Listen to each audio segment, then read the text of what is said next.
Hello, principals and school managers. I'm very thank you that you can click in this video and listen to my presentation. And in this video, I will talk about equity, technology, and education in the rural China elementary school, especially in my class, fourth grader class. Since COVID-19 hit China in January 2020, most of the schools were forced to change in-person into virtual class. This affects my fourth grade class a lot, which means we need to use technology a lot, but we are in a rural area in China, which means the economy's situation is very behind. My students are all from low-income family. 80% of them do not live with their parents. So they lack of technology to support their virtual class, which leads homework gap appear.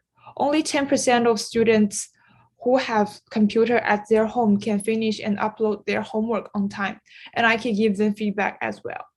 Others are only able to finish the online class but can't submit their homework, and I can't give them feedback. I have tried one way, which is asking them to take a picture of their homework and send me through the social media, something. But some of them know how to do that, and some of them do not know how to use social media. And they live with their grandparents, so no one will teach them to support them, so they always fail to submit their homework. It is impossible to me to make a phone call to each of them and tell them what is the homework and provide feedback. So here's some evidence to show the equity from New York Times. Between 56 million and 80 million people in China reported lacking either an internet connection or a web-enabled device in 2019. According to government statistic, another 480 million people said they didn't go online for other reasons, for instance, because they didn't know how. And from BBC, we know that about a quarter of Chinese population is in poverty, and there is a widespread income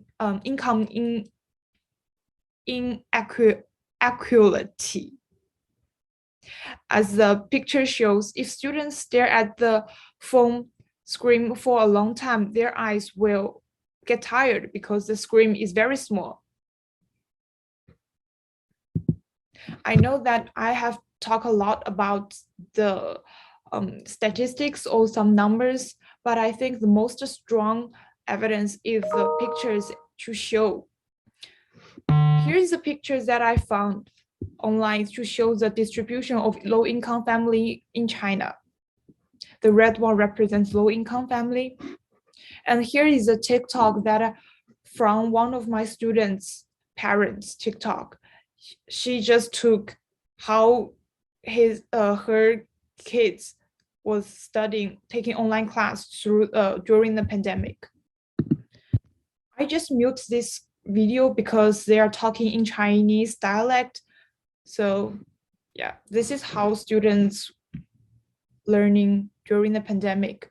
They are just using a small phone screen, which is not very good for their eyes.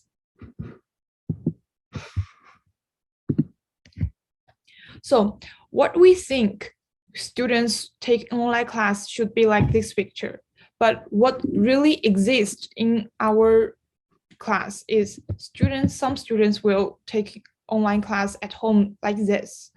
So we really, as a teacher, our job, we really need to reduce the gap between the technology problem or like rural or city problem.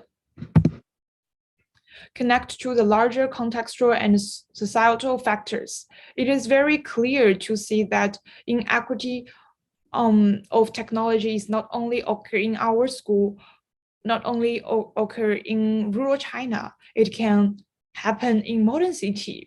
Who knows, like it can happen in the United States, in any country around the world. We are seeing the digital divide between schools, rich or poor.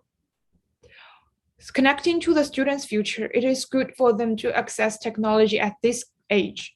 They will have brief idea of how to use computers when they enter in college in the big city. They will have more confidence if they know more about technology. So here's comes to the things that I want to do in my future class.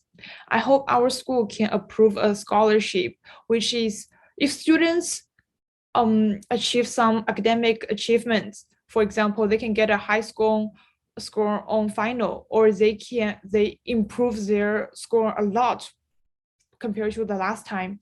They are able to get a laptop or iPad, so that students are motivated to keep hard working. This is a positive way to help students get a laptop through their own hard working. I hope our school can help our kids to reduce the inequity of digital. And another thing I want to do is, as a teacher, I will try my best to create less homework and lessons that need technology so that students can continue learning even they do not have laptops or some other technology device.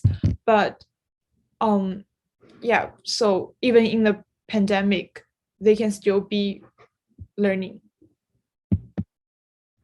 So thank you for your taking out of your time from your business schedule. And thank you. If you have any questions, you can contact me.